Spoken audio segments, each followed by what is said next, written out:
السلام علیکم ورحمۃ اللہ وبرکاتہ۔ ایم بابو تھنولی اپنے دیکھنے سننے چاہنے والوں کے سامنے ایک مرتبہ پھر حاضر ہے اور ایک بہت ہی ضروری اور اہم بات لے کر حاضر ہے۔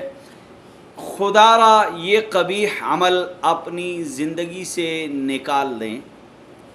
ہم جتنے بھی لوگ ہیں، ہم سب میں ایک بہت ہی قبیح عمل پایا جاتا ہے، برا عمل پایا جاتا ہے، جھوٹ۔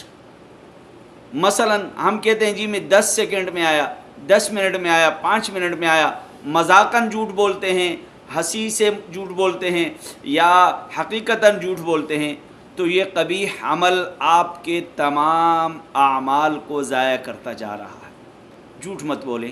آپ صلی اللہ علیہ وسلم کا فرمان الصدق ینجی والکذب یہلک، کہ سچ جو ہے یہ آپ کو ہر چیز سے نجات دیتا ہے اور جھوٹ آپ کو ہلاک کرتا